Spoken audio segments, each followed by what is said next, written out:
Jumpa kembali di MTD Journey Inspiration of Life. Pagi ini saya mau coba sharingkan teman-teman dengan temanya cara melakukan firman Tuhan agar jadi ringan dan enak bagi kita pelakunya. Ini ada firman Tuhan dikatakan seperti itu teman-teman. Jadi bagaimana caranya apabila melakukan firman Tuhan itu adalah enak dan ringan katanya gitu. Nah, cuman dalam prakteknya itu kan tidak kalau kita tidak mengerti akan maksudnya teman-teman, yang melakukannya tidak mudah teman.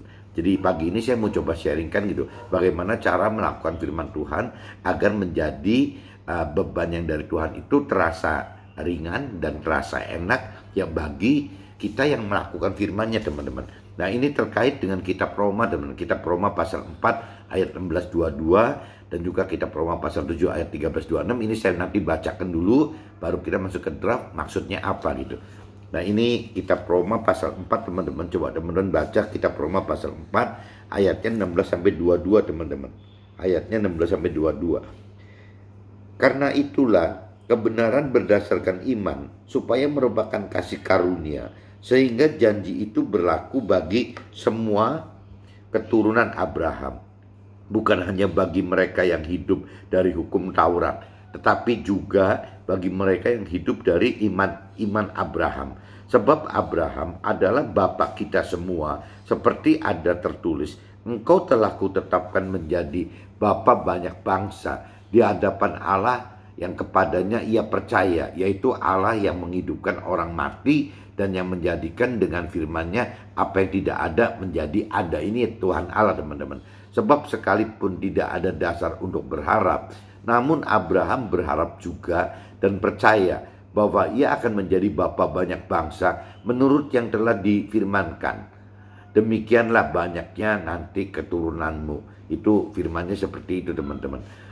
Banyak nanti keturunanmu. Nah, imannya tidak menjadi lemah walaupun ia mengetahui bahwa tubuhnya sudah sangat lemah karena usianya telah kira-kira 100 tahun dan bahwa rahim Sarah telah tertutup. Tetapi terhadap janji Allah ia tidak bimbang karena ketidakpercayaan. Malah ia diperkuat dalam imannya dan ia memuliakan Allah. Ini sudah ayat 21-nya, dengan penuh keyakinan bahwa Allah berkuasa untuk melaksanakan apa yang telah ia janjikan. Karena itu hal ini diperhitungkan kepadanya sebagai kebenaran.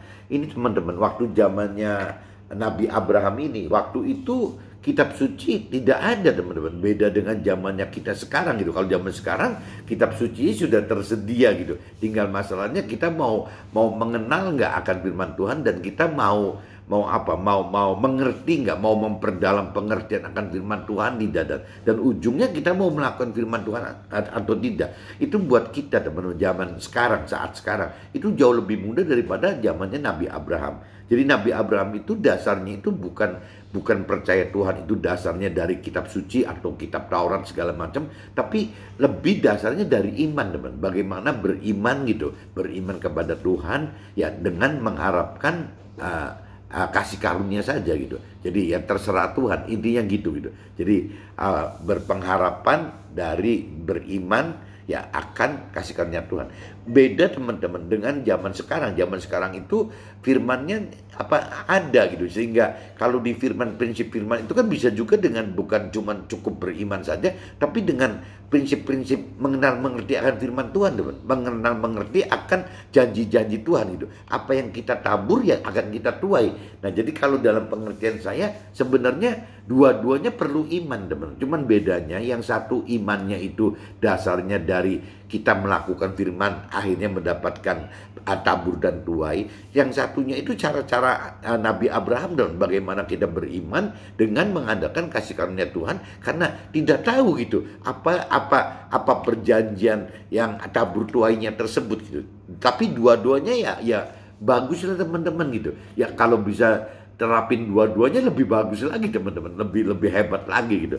Nah, ini saya sudah bacakan di kitab Roma pasal 4 ayat 16-22 itu cerita itu teman-teman. Jadi bedanya antara kalau gampangnya gitu, berarti bagaimana kita harus beriman karena dasarnya ada kitab suci yang bicara tabur dan tuai, tapi juga ada satu cara beriman tidak hubungan dasar dengan tabur tuai karena nggak ngerti gitu ada tabur tuai, tapi ya kita percaya all out kepada Tuhan yang mengharapkan kasih karunia Tuhan. Nah itu terserah nanti sesuai karakter kita masing-masing teman. Kalau karakter orang yang rasional banget, jangan-jangan lebih enak yang pakai prinsip beriman dari tabur tuai gitu.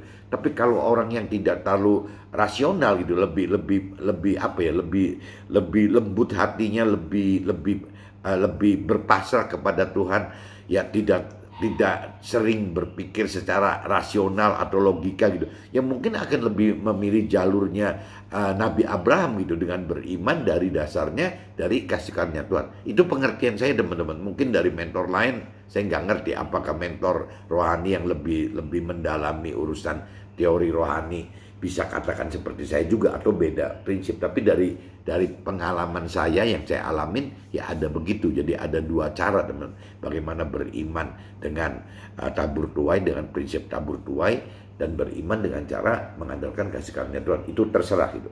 Nah ini saya coba baca lagi teman-teman di kitab Roma teman. Kitab Roma pasal 7. Kitab Roma pasal 7 ayatnya 13 sampai 26 teman-teman. Ayatnya 13 sampai 26. Saya bacakan semua aja. Ini hampir jadi satu perikop teman-teman. Judul perikopnya perjuangan hukum Taurat dan dosa. Judul di kitab suci Nasrani itu judulnya itu gitu. Jika demikian, adakah yang baik itu menjadi kematian bagiku? Sekali-sekali tidak, tetapi supaya nyata bahwa ia adalah dosa. Maka dosa mempergunakan yang baik untuk mendatangkan kematian bagiku, supaya oleh perintah itu dosa lebih nyata lagi keadaannya sebagai dosa gitu. Sebab kita tahu bahwa hukum Taurat adalah rohani, tetapi aku bersifat daging, terjual di bawah kuasa dosa gitu. Sebab apa yang aku perbuat, aku tidak tahu, karena bukan apa yang aku kendaki yang aku perbuat, tetapi apa yang aku benci, itulah yang aku perbuat gitu. Jadi jika aku perbuat apa yang tidak aku kendaki, aku menyetujui bahwa hukum Taurat itu baik gitu. Kalau demikian, bukan aku lagi yang memperbuatnya, tetapi dosa yang ada di dalam aku. Sebab aku tahu bahwa di dalam aku, yaitu di dalam aku sebagai manusia, tidak ada sesuatu yang baik. Sebab kehendak memang ada dalam aku, di dalam aku, tetapi bukan hal berbuat apa yang baik gitu. Jadi ini nafsu kita nih teman-teman ceritanya. Sebab bukan apa yang aku kendaki, yaitu yang baik, yang aku perbuat, melainkan apa yang tidak aku kendaki, yaitu yang jahat gitu, yang aku perbuat. Jadi jika aku berbuat apa yang tidak aku kendaki, maka bukan lagi aku yang memperbuatnya, tetapi dosa yang diam di dalam aku, yaitu cerita nafsu teman-teman, nafsu duniawi gitu. Demikianlah aku dapati hukum ini, jika aku menghendaki berbuat apa yang baik, yang jahat itu ada padaku. Sebab di dalam batinku aku suka akan hukum Allah. Nah teman-teman coba simak di ayat 22 teman-teman. Sebab di dalam batinku aku akan suka akan hukum Allah. Jadi sebenarnya dari batin kita, dari dalam kita teman-teman, dari hati kita, dari roh kita gitu. Sebenarnya kita itu manusia-manusia roh yang sangat sangat suka gitu akan hukum-hukum Tuhan Allah teman-teman, sebenarnya gitu. Tapi karena kita hidup di dunia, berarti yang hidup itu jiwa dan tubuh kita, tidak cuma roh kita saja gitu. Berarti di sini akan terjadi dalam ayat 22 ini akan terjadi dua pengertian teman. Satu orang yang mengerti bahwa ada apa di dalam manusia itu terdiri dari tubuh, jiwa, roh gitu. Tapi ada satu kelompok orang juga yang hanya mengenal bahwa di dalam manusia itu hanya terdiri dari tubuh dan jiwa saja teman-teman. Nah yang dimaksud dengan ayat 22 di sini itu bagi orang yang memang sudah mengerti bahwa di dalam manusia itu ada 3 unsur gitu. Ada tubuh, jiwa, dan roh. Nah unsur roh ini yang dikatakan di ayat 22, sebab di dalam batinku aku suka akan hukum Allah. Yang suka hukum Allah itu rohnya teman-teman. Kalau bicara di dunia yang umumnya bicara tubuh dan jiwa, ya pasti tidak suka akan hukum Allah. Yang lebih disukai adalah hukum dunia gitu teman-teman. Jadi ini kembali lagi kita akan bicara ayat di 22 ini benar gitu. Sebab di dalam batinku aku suka akan hukum Allah. Apabila kita sudah kenal bahwa di dalam manusia itu terdiri dari 3 unsur, yaitu tubuh, jiwa, dan roh. Tapi kalau orang dunia taunya ya cuma tubuh dan jiwa, teman-teman. Jadi 2 itu saja gitu. Kalau tubuh dan jiwa berarti yang mengawal itu jiwa, teman. Jiwa yang berupa pikiran, perasaan, kehendaknya manusia ya terhadap tubuh gitu. Tapi kalau unsur roh dihidupkan, itu akhirnya bukan jiwa yang ngawal hidup kita, teman-teman, tapi roh gitu. Roh itu yang akan mengatur, mengawal ya jiwa dan tubuh kita, teman-teman. Ya ini baru bisa ayat 22 itu berlaku. Sebab di dalam batinku aku suka akan hukum Allah. Itu intinya, teman-teman. Tetapi di dalam anggota-anggota tubuhku aku melihat hukum lain yang berjuang melawan hukum akal budiku dan membuat aku menjadi tawanan hukum dosa yang ada di dalam anggota-anggota. Nah ini kan kembali lagi, hukum-hukum lain itu adalah hukum yang di dunia, teman-teman, yang di luar hukum-hukum Allah gitu. Ya di dunia itu sangat dominan gitu. Aku manusia celaka, siapakah yang akan melepaskan aku dari tubuh maut ini? Nah bagi firman Tuhan, bagi Tuhan, bahwa apabila kita ada keterikatan dengan nafsu-nafsu dunia, teman-teman, apa hukum-hukum duniawi gitu, ya ini disebutnya manusia celaka, teman-teman. Aku manusia celaka, siapakah yang akan melepaskan aku dari tubuh maut ini? Apabila kita terikat kepada ya hukum-hukum duniawi gitu, bukan hukum-hukum Allah. Syukur kepada Allah oleh Yesus oleh Yesus. Jadi dengan akal budiku aku melayani hukum Allah, dengan akal budiku aku melayani hukum Allah, tetapi dengan tubuh insaniku aku melayani hukum dosa. Hukum dosa itu berarti hukum dunia, teman. Jadi memang orang hidup itu akan selalu bertemu dengan 2 hal tersebut, teman-teman. Bahwa apabila kita bicara dari sisi roh gitu, bagian unsur roh kita yang dihidupkan, ya kita pasti bicaranya hukum Allah, hukum Tuhan Allah gitu. Tapi apabila kita tidak hidupkan roh gitu, yang hidup itu adalah jiwa dan tubuh, ya nanti yang berlaku itu adalah ya hukum duniawi yang disebut oleh firman Tuhan adalah dosa gitu, teman. Ini saya sudah bacakan di kitab Roma pasal 4 ayat 16-22, teman-teman. Ya tadi dikatakan cerita iman Abraham itu gitu. Meskipun ada 2 pilihan, boleh hidup dengan beriman akan tabur tuai, itu prinsip tabur tuai itu juga nggak problem karena memang kitab suci mengajarkan itu. Tapi waktu zaman Abraham itu tidak ada kitab suci, sehingga Abraham ambil cara kedua, beriman dengan mengandalkan kasih karunia Tuhan. Tapi kalau buat saya sekarang dua-duanya itu oke, teman, bagus sekali itu. Syukur-syukur bisa jalan dua-duanya, lebih bagus lagi gitu. Nah meskipun saya nggak ngerti apakah mentor rohani setuju nggak dengan pengertian saya seperti ini. Nanti teman-teman coba perdalam dengan mentor rohani masing-masing. Mudah-mudahan sama pemikirannya, teman-teman. Nah ini sudah saya bacakan. Sekarang kalau bicara di kitab Roma pasal 7 ayat 13-26 itu kan lebih bicara yaitu bahwa hidup itu tergantung dari kitanya, teman-teman. Apabila kita masih dengan pola-pola bahwa manusia itu cuma 2 unsur saja, jiwa dan roh, ya nanti kenanya hukum dunia, teman-teman, bukan hukum Allah itu, bukan hukumnya Tuhan Allah. Tapi apabila kita sudah mengenal bahwa manusia itu terdiri dari 3 unsur, tubuh, jiwa, dan roh. Nah, roh ini gitu yang akan menyebabkan bahwa hidup itu harus dengan dasar hukum-hukum Allah. Bedanya gitu, jadi tergantung dari kita masing-masing, teman-teman. Apabila kita masih beranggapan bahwa kita hanya 2 unsur, ya berarti ya akan kenanya lebih mudah akan ketemu dengan hukum-hukum duniawi yang disebut firman Tuhan adalah hukum dosa gitu. Tapi kalau kita sudah mengenal bahwa kita ini manusia terdiri dari 3 unsur, ada hukum ada tubuh, jiwa, dan roh, ya pasti nanti tubuh dan jiwa dan tubuh itu akan ngikut dengan roh. Nah itu yang disebutnya hukum Allah, teman-teman. Saya sudah bacakan. Nah sekarang saya coba masuk, teman-teman, ke dalam draft saya. Di draft saya itu terkait dengan ini gitu. Ini ceritanya semalam, teman, baru kemarin malam tanggal 21 bulan 8 21 gitu. Ya, saya coba sharing melalui WA dengan Pak Joshua lagi gitu, mentor rohani saya gitu. Nah, tentang ya khususnya Pak Joshua katakan materi di kitab Matius pasal 16 ayat 24, teman-teman. Setiap orang yang mau mengikut aku, maksudnya firman Tuhan gitu, ia harus menyangkal dirinya, memikul salibnya, dan mengikut ya firman Tuhan gitu. Jadi intinya gitu. Jadi di kitab Matius itu ada firman Tuhan yang mengatakan begitu. Setiap orang yang mau mengikut firman Tuhan, Ia harus menyangkal dirinya, memikul salibnya, dan mengikut firman Tuhan gitu. Baru bisa mengikut firman Tuhan. Nah, ini apa arti dari mengikut jadi menyangkal diri, ya, memikul salib gitu. Nah, ini kan yang mungkin banyak orang yang bisa salah kaprah, teman-teman. Nah, kemarin kita coba bahas dengan Pak Joshua, saya dan Pak Joshua ngebahas lebih dalam maknanya gitu.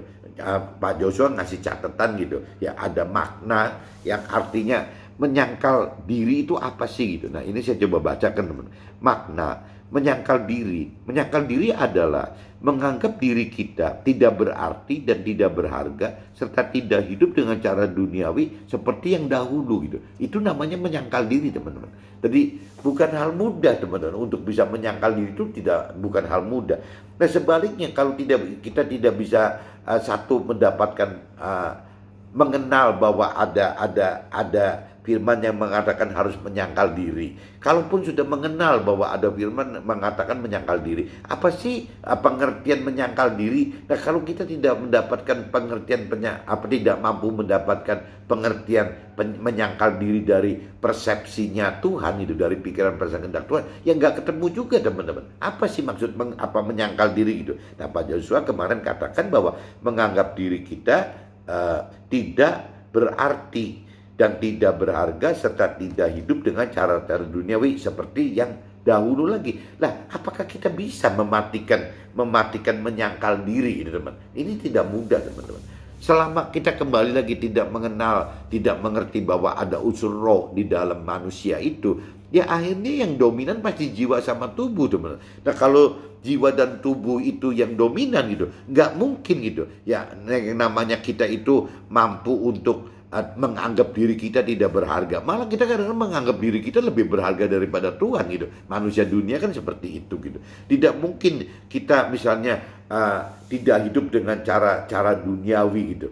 Ya pasti kita ya akan hidup dengan cara-cara yang duniawi lakukan pada umumnya apa gitu. Kita ya akan terbawa arus ke dalam hal-hal duniawi tadi gitu. Jadi kembali lagi menyangkal diri itu memang dibutuhkan pengenalan pengertian bahwa di dalam kita itu manusia itu ada 3 unsur, terdiri dari roh, tubuh, dan jiwa. Nanti roh ini yang akan mengatur dan mengawal ya jiwa dan tubuh kita. Tapi kalau kita tidak hidupkan unsur roh di dalam kita, yang ngawal hidup kita itu adalah jiwa dan tubuh saja gitu. Nah, kalau cuma jiwa dan tubuh ya tidak beda jauh dengan orang yang duniawi gitu. Nah, atau paling konyolnya ya paling yang saya sering katakan ya jadi orang kalau cuma cerita jiwa dan tubuh itu, kalaupun jiwa itu udah ribut seolah-olah sudah percaya Tuhan, sudah mengenal firman Tuhan, ya yang saya sering katakan itu kan orang-orang yang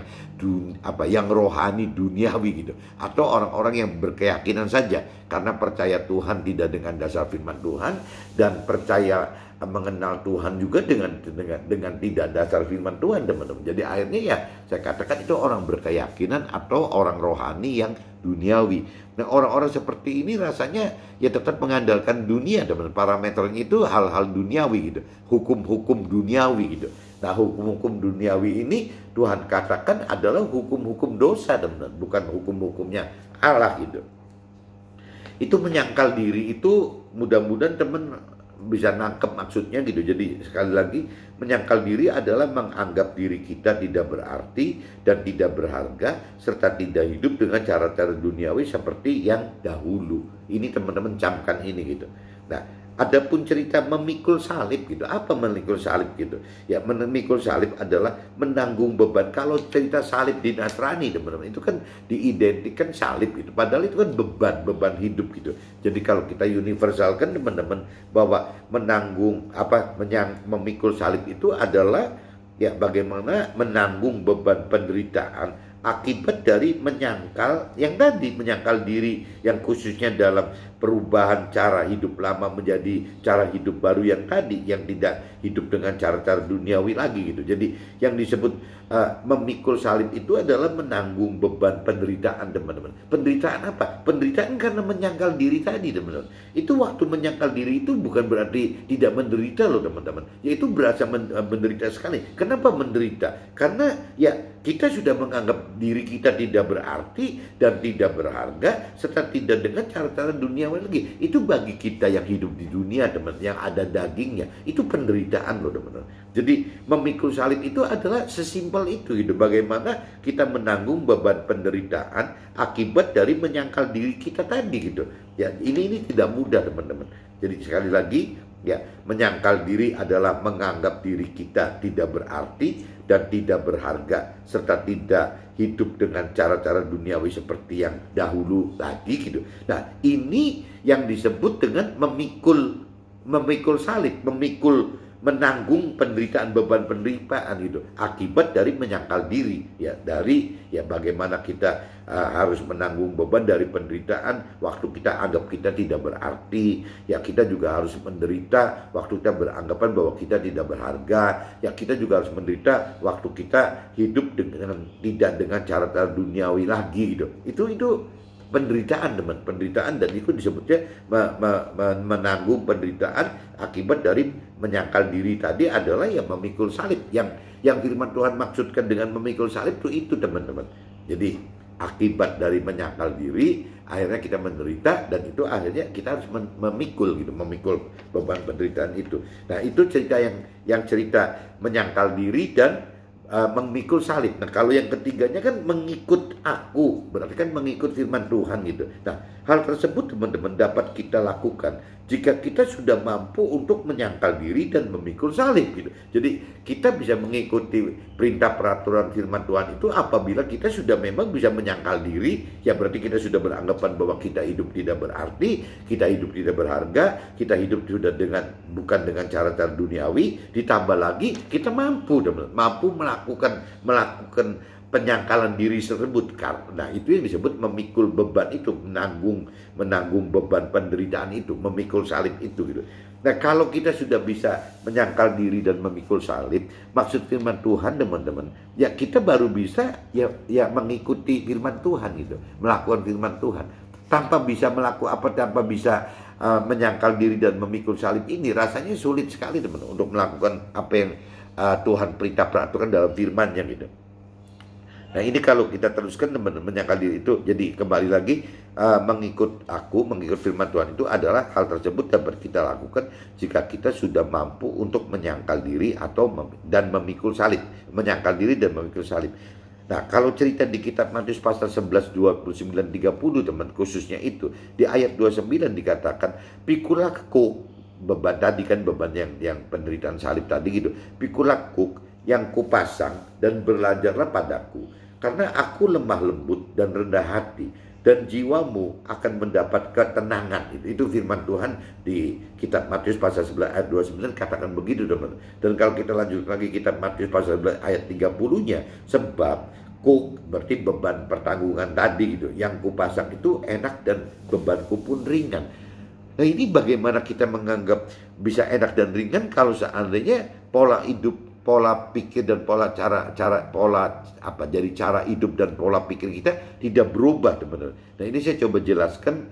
Kuk atau beban yang firman Tuhan katakan enak dan ringan akan terjadi jika pola dan cara pikir kita berubah gitu, teman. Apabila pola dan cara pikir kita tidak berubah, ya tidak bisa ringan dan enak, teman, malah jadinya yang sarah ini ya gitu, karena meninggalkan duniawi tadi gitu ya. Jadi akan terjadi jika pola dan cara pikir kita berubah gitu, yakni dengan hidup melakukan firman Tuhan akan tabur dan tuai gitu. Jadi kita benar-benar belajar hidup dengan mengimani gitu, beriman ya dalam jadi janji-janji Tuhan yang ujungnya pasti kaitannya dengan tabur dan tuai, teman-teman. Atau dengan cara melakukan percaya gitu, beriman dengan percaya gitu, beriman akan kasih karunia yang dari Tuhan itu. Mungkin bedanya gitu, teman. Kalau cerita kita bicara beriman akan tabur tuai, udah lebih nyata tuh, teman-teman. Jadi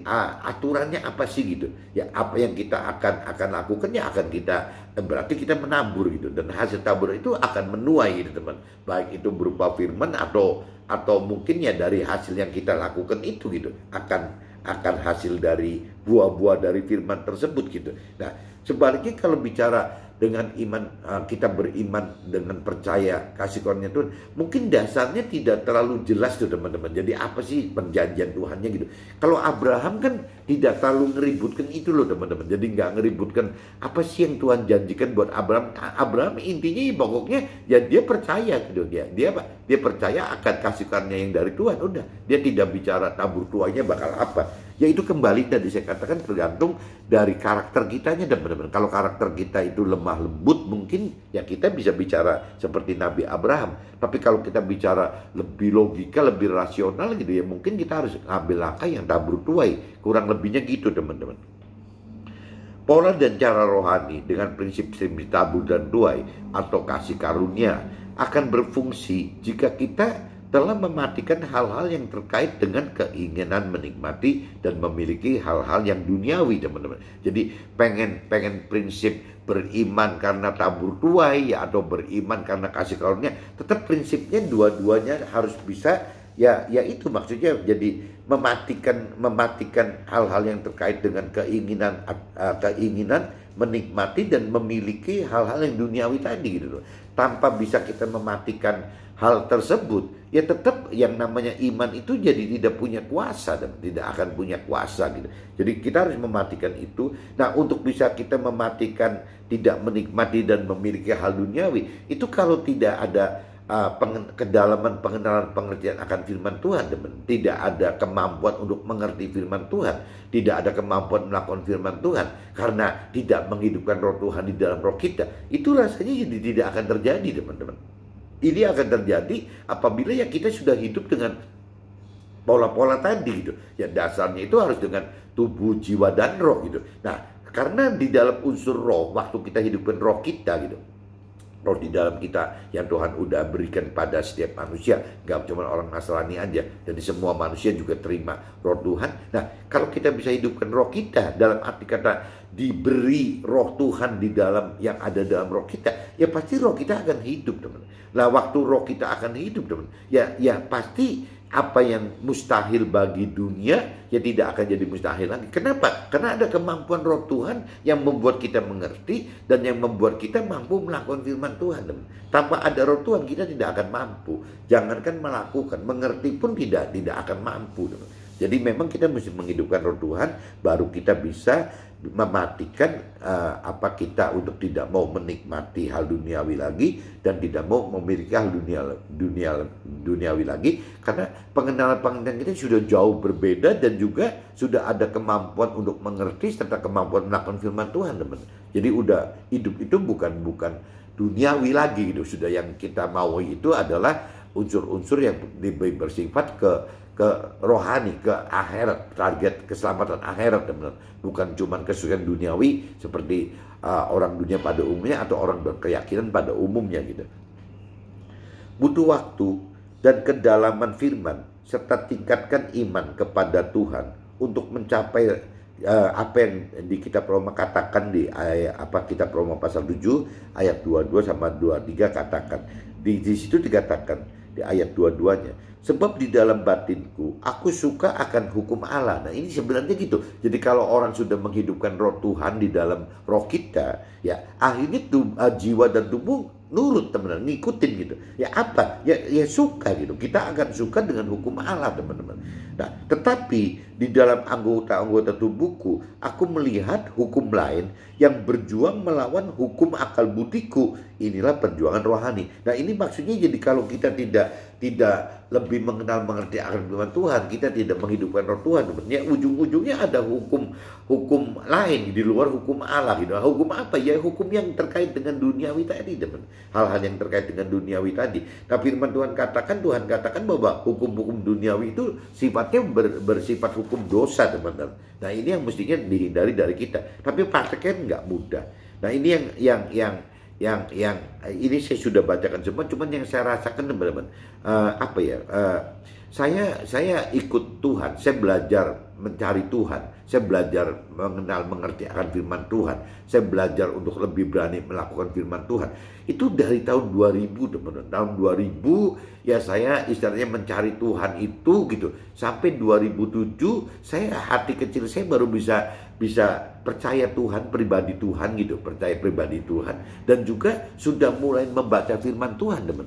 Sebelum tahun 2007, dari 2007, saya itu tidak mau pegang firman Tuhan, teman, karena saya anggap saya masih kotor gitu. Jadi akhirnya saya cuma bicara, saya mendengar khotbah, saya banyak mendengar khotbah, saya banyak membaca buku-buku rohani gitu. Saya cuma lakukan itu. Nah, setelah 7 tahun mencari Tuhan, setelah 2007 saya dibaptis, saya terima Tuhan secara formal di agama Nasrani. Nah, akhirnya saya mulai membaca firman Tuhan, teman-teman. Jadi saya membaca firman Tuhan itu dari 2007 sampai hari ini gitu, teman. Terus kalau hari ini lebih banyak belakangan ini, tahun-tahun belakangan ini bukan membaca firman Tuhan, tapi lebih men-sharingkan firman Tuhan dengan ya otomatis jadi lompat-lompat bacanya, teman-teman. Kalau dulu dari 2007 sampai 2020-an gitu, hampir 2020, bacanya kan rutin, teman, ngikutin dari misalnya kita perjanjian baru dulu langsung habis ya, masuk ke dalam dari kitab Matius sampai kitab Wahyu, nanti baru masuk lagi ke kitab perjanjian sampai ke kitab Ayub gitu.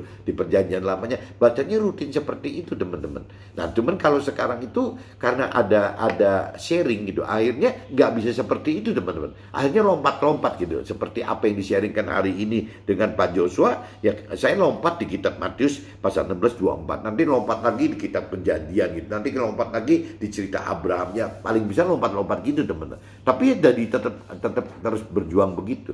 Nah, setelah saya lebih mengerti akan firman Tuhan, teman, contohnya karena saya sebagai pengusaha, saya sebagai pengusaha itu sekarang sudah tidak memikirkan bahwa target saya itu adalah, kalau awal-awal saya kan dengan pola pikir waktu itu dari transisi tradisi dan adat istiadat, saya waktu itu beranggapan Tuhan itu seperti pesugihan itu, teman. Bagaimana saya bisa menjadi pengusaha yang lebih besar gitu apabila kita mengandalkan Tuhan gitu ya. Nah, ini yang saya pikir awalnya seperti itu, dan bagi Tuhan itu tidak salah, teman-teman. Orang berpikir dengan cara-cara seperti itu dari sisi firman Tuhan atau Tuhan, memang kadang-kadang Tuhan bikin begitu. Bahkan Tuhan kadang-kadang ciptakan dibiarkan terjadi yang mujizat-mujizat itu gitu, untuk bisa kita yang masih bayi rohani, anak-anak rohani, remaja rohani itu mengakui bahwa lewat mujizat itu mengakui bahwa keberadaan Tuhan itu ada dan kuasa Tuhan itu nyata, teman-teman. Sebenarnya seperti itu.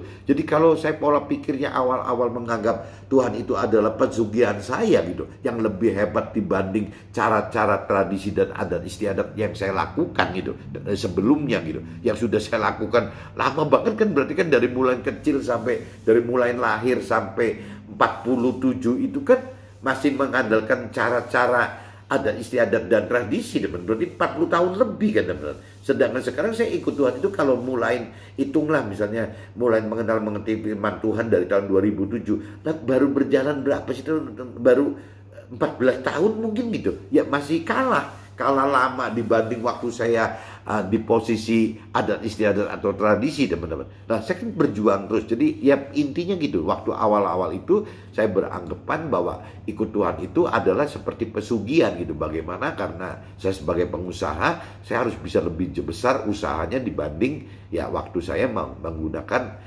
ada istiadat, ada tradisi gitu. Nah, tapi dengan berjalannya waktu, teman-teman, dengan makin dalamnya pengenalan pengertian akan firman Tuhan, dengan makinnya meningkatnya level iman saya gitu. Nah, akhirnya pengertian berubah, teman. Bahkan kalau untuk tahun 2021 ke sini, Tuhan sepertinya mulai menggerakkan saya lagi gitu untuk masuk ke dalam dunia usaha lagi gitu. Ya, dengan pengertian yang baru, teman-teman. Jadi saya itu pasif itu tidak bisa masuk ke operasional perusahaan itu dari tahun 2003, teman-teman. 2003 sampai kepada 2020-an gitu. 2021 ini gitu. Itu saya nggak bisa bergerak, teman-teman. Itu hampir berapa tahun ya? 2003 ke 2020 berarti hampir 17 tahun ya, teman-teman. Saya nggak bisa bekerja. Jadi saya anggap bahwa periode 2000 pun sudah mulai kacau kan, sudah bicara Tuhan menuhan gitu. Jadi kalau kita hitung lamanya dari 2000 sampai 2020 itu kan 20 tahun teman-teman. Saya itu seperti mengalami seperti masa jedanya Nabi Musa gitu. Nabi Musa kan sama teman-teman. Berulang kali saya sharing kan Nabi Musa itu kalau saya hitung dalam hidup Nabi Musa itu dibagi tiga periode teman-teman. Periode dia hidup sebagai manusia duniawi di Mesir, di istana sebagai pangeran gitu, salah satunya pangeran. Nah, periode itu dari 0 sampai 40. Periode kedua itu Nabi Musa itu masuk ke 40 sampai ke 80 teman-teman. Itu bagaimana diproses oleh Tuhan dalam hal rohani gitu, menjadi penggembala domba teman-teman. Jadi di padang rumput gitu. Itu juga 40 tahun loh teman-teman, nggak main-main. Jadi prosesnya Nabi Musa itu masa jedanya itu dari umur 40 sampai 80 teman-teman. 40 tahun loh. Nah, setelah 40 tahun selesai dari proses padang gurun gitu yang Nabi Musa alami, Tuhan bagaimana merubah Nabi Musa yang lama seperti orang-orang duniawi gitu yang dulu di istana Mesir itu berubah menjadi manusia yang bukan duniawi lagi tapi lebih manusia rohani gitu selama 40 tahun di padang rumput gitu menggembalakan domba. Nah, setelah itu Tuhan pakai Nabi Musa sebagai alat Tuhan masuk ke dalam pelayanan gitu teman. Pelayanan bagaimana memberitakan kebenaran firman Tuhan supaya sesamanya selamat gitu. Jadi Nabi Musa itu ngalami 3 periode itu teman. Nah, kalau buat saya pribadi ya saya yang saya rasakan itu ya selama 20 tahun ini teman-teman saya dirubah oleh Tuhan, berubah dengan pola pikir yang lama menjadi baru itu dengan cara belajar mengerti lebih dalam akan firman Tuhan, belajar untuk lebih berani melakukan firman Tuhan. Ya caranya udah 20 tahun ini teman-teman di proses seperti ini ya mengalami masa-masa seperti Nabi Musa juga. Nah, cuman kok tahun 2021 saya mulai tergerak teman-teman untuk tergerak masuk lagi ke dunia usaha yang saya sudah tinggalkan hampir 20 tahun ini gitu, 17 tahun ini gitu. Jadi saya mulai tergerak ini meskipun ada pengertian yang berbeda teman, bahwa kalaupun saya aktif kembali di dunia usaha itu bukan saya dengan cara-cara lama saya gitu. Jadi tetap saya akan masuk ke dalam cara-cara baru. Bahkan Pak Joshua selalu ingatkan ya Tuhan mau saya dengan cara baru sebagai pengusaha dengan cara baru, yaitu tidak terlalu masuk ke dalam operasional lagi teman-teman. Jadi mungkin Tuhan pengen saya di fungsi komisaris kali teman-teman, duduk sebagai komisaris yang benar gitu. Selama 2003 sampai 2020 itu kan saya juga di fungsi komisaris mungkin tapi dengan cara-cara duniawi gitu. Nah, sekarang saya tetap di fungsi komisaris tapi Tuhan pengen dengan cara-cara yang lebih rohani gitu. Bagaimana caranya saya menjadi alat Tuhan yang menyelamatkan diri saya sendiri teman-teman, dan juga menyelamatkan ya timnya saya yang di internal saya gitu. Bagaimana untuk bisa mendapatkan keselamatan hidup yang kekal gitu, keselamatan akhirat, bukan targetnya itu duniawi lagi gitu. Bagaimana mengajak teman-teman di internal tim saya itu ya untuk mendapatkan keselamatan akhirat gitu. Nah, begitupun teman-teman apabila usaha kita berkembang gitu, ya otomatis kan kita jadi banyak kerabat teman. Maksudnya kerabat itu teman kerja ya teman-teman ya. Yang saya artikan kerabat gitu. Jadi kita itu akan mendapatkan kerabat gitu. Nah, kalau Tuhan memang membukakan jalan kita untuk bisa go nasional, berarti kan kita akan memiliki kerabat di mana-mana teman-teman, bukan cuma di kota kita saja gitu. Ya Tuhan akan jadikan kita dan tim kita itu sebagai alat untuk bisa menjadi go nasional, go kemana-mana gitu. Nah, waktu kita go nasional, otomatis kan kita jadi kerabatnya di mana-mana teman-teman. Kerabatnya ada di mana-mana. Nah, kalau kerabatnya ada di mana-mana teman-teman, berarti ada peluang untuk kita bagaimana memberitakan kebenaran firman Tuhan agar kerabat-kerabat ini terselamatkan gitu teman-teman, dengan target ya rohani, keselamatan akhirat tadi. Bagaimana untuk mendapatkan kerabat ini itu. Nah, di dalam kerabat ini teman-teman, satu kerabat kita misalnya bareng-bareng pengusaha, itu kan tidak cuma sendiri teman-teman. Di dalam kerabat itu kan ada keluarganya gitu. Setiap kerabat kita pasti ada keluarganya gitu. Nah, kalau kerabat ini ada keluarga, di dalam satu kota kan nggak mungkin kita punya usaha cuman kenal satu kerabat. Pasti kan banyak teman-teman. Nah, dari kerabat-kerabat ini kalau kita konversikan lagi, akan timbul lagi kan banyak keluarganya gitu. Nah, dari keluarganya itu akan apabila kita kembangkan lagi, berarti banyak temannya teman-teman. Dan kalau kita kembangkan lagi, kerabat kerabat ini juga punya kerabat gitu. Belum tentu kerabat ini mempunyai produk hanya untuk supply ke kita atau jual beli ke kita hanya diri dia sendiri, kan tidak. Jadi kerabat ini akhirnya berkembang, teman. Jadi kalau untuk kita, akhirnya waktu kita berkembang di luar kota, teman, ya akhirnya kan tim internal kita itu jadi nambah gitu. Karena kita kan berkembang di kota yang baru, itu nambah. Kedua, waktu tim kita di luar kotanya banyak, berarti tim di internal pusat kita juga nambah orang, teman-teman. Ya itu akan jadi berkat lagi gitu. Jadi berkat di dalam jadi induk usaha kita juga berkembang, butuh banyak orang karena untuk kontrol banyak orang di internal di cabang-cabang kita gitu. Nah sebaliknya setiap cabang itu kan memiliki kerabat gitu, yang tadi dikatakan nggak mungkin satu kerabat gitu, pasti belasan puluhan kerabat gitu. Nah dalam belasan puluhan kerabat itu kan juga ada keluarga kerabatnya, teman-teman. Di dalam keluarga kerabat itu juga punya kerabat lagi, si kerabat punya kerabat lagi gitu untuk dalam hal usaha. Nah ini jadi nyambung semua, teman-teman. Jadi kalau kita memang sudah dipakai Tuhan sebagai alat Tuhan, sebagai pengusaha seperti ini, ya akhirnya kita waktu berkembang itu bukan karena kita kembali lagi kita target utamanya bagaimana sukses duniawi, teman-teman. Itu kan nggak bisa dibohongin itu. Ya tetap target utamanya adalah bagaimana kita memberitakan kebenaran kepada kita sendiri, ke tim kita maupun ke dalam ya eksternal kita yang kerabat dan keluarga dan teman-temannya kerabat tadi gitu. Itu disebut eksternal kita lah. Berarti kan akan besar sekali, teman-teman. Nah, pengertian seperti ini, teman-teman, saya sudah dapat gitu. Pengertian seperti ini sudah dapat sebagai pengusaha yang berubah pola lama ke pola baru itu, ya tugasnya seperti ini gitu. Bukan untuk menikmati atau memiliki duniawi. Kan seperti yang tadi Firman katakan kan seperti itu gitu. Jadi kita sebenarnya sudah tahu gitu bahwa secara roh itu kita pengen mengikuti hukumnya Allah gitu. Ya kita udah tahu itu di pengenalan kita.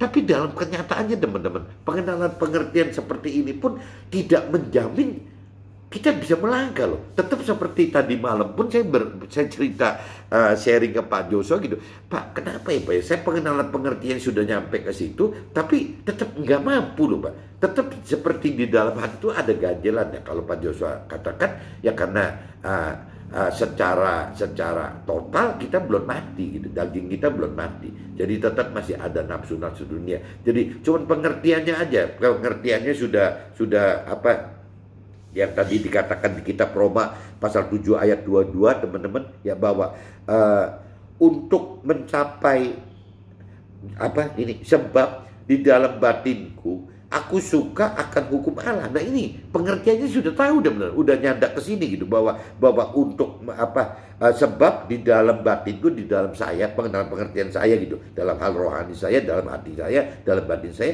aku suka gitu, aku nggak nolak gitu, itu benar Tuhan lakukan seperti itu, benar gitu, perintah itu gitu. Jadi saya tidak nolak, tetapi di dalam anggota tubuhku, nah ini gitu, di dalam kita sebagai manusia pada umumnya yang masih mempunyai daging, kadang-kadang menolak itu, teman-teman.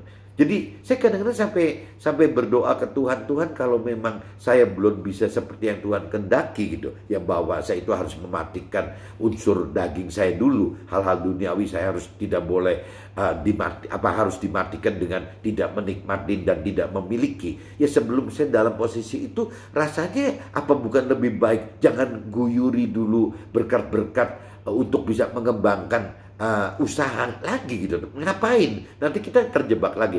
Nah, pola-pola pemikiran seperti ini bagi orang duniawi kan konyol, teman. Dianggapnya nggak waras. Ya Tuhan mau kasih berkat duniawi kok malah kitanya nolak gitu. Tapi kalau balik lagi, kalau kita nggak mau bohongin Tuhan, teman, ya karena ngapain gitu? Ya kita misalnya Tuhan gujuri berkat rohani itu, nanti akhirnya ujungnya seperti ya apa yang diharapkan oleh orang-orang dunia atau orang keyakinan itu, ya sesuai duniawi dan kebahagiaan duniawi gitu.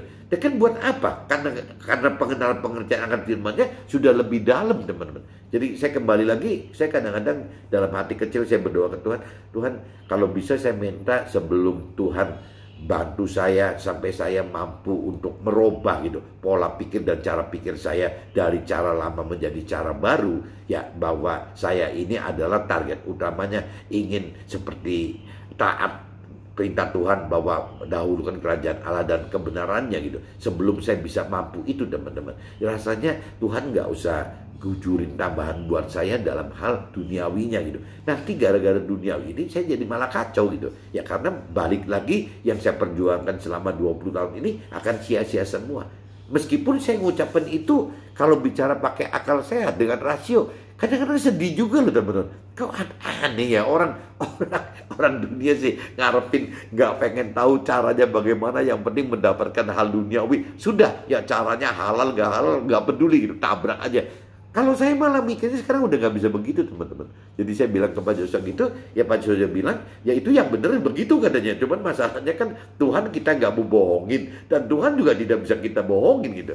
Jadi memang kalau kita sudah memang di dalam kita sudah ada menggemari akan hukum Allah, ya kembali lagi teman-teman, untuk bisa bertahan di dalam hukum Allah pun ya kita mesti minta bantuan kuasa Tuhan lagi gitu. Jadi balik lagi roh Tuhan yang dominan harus dihidupkan teman-teman. Mudah-mudahan yang saya sharingkan pagi ini teman-teman bisa ngerti gitu. Jadi kembali lagi ke temanya, cara melakukan firman Tuhan agar jadi ringan dan enak bagi kita pelakunya. Ya tadi cuma caranya bagaimana kita harus bisa menyangkal diri dan memikul akibat menyangkal diri tadi gitu, memikul penderitaan akibat menyangkal diri tadi. Dan kalau kita sudah sukses menyangkal diri dan memikul beban yang karena penyangkalan diri itu, ya itu namanya sudah mengikuti firman Tuhan teman. Jadi sesimpel itu. Nah cuman dalam praktek perjalanannya memang ya itu banyak apa ya, pengenalan pengertian kita yang harus kita perdalam, iman kita yang harus diangkat. Bahkan kalau kita sudah lebih dalam mengenal mengerti firman Tuhan dan iman kita sudah terangkat pun juga, yang tadi saya sharingkan gitu, di dalam perasaan kita kadang-kadang daging kita protes loh teman, protes gitu. Meskipun ya ini adu kuat kan siapa yang lebih menang. Nah teman kembali lagi ya, kalau kita nggak membohongi Tuhan ya, dan Tuhan juga teman-teman harus tahu tidak bisa dibohongi gitu ya, rasanya kita mesti ya lanjut teman. Bagaimana yang Tuhan mau kita lakukan itu apa gitu. Ya ujung-ujungnya gitu teman-teman. Jadi melakukan firman Tuhan untuk keselamatan kita dan mengajarkan firman Tuhan supaya posisi kita di dalam akhirat, dalam surga itu bisa lebih dekat dengan Tuhan gitu, menjadi tim Tuhan bukan hanya warga surga aja. Oke teman-teman, see you, bye-bye.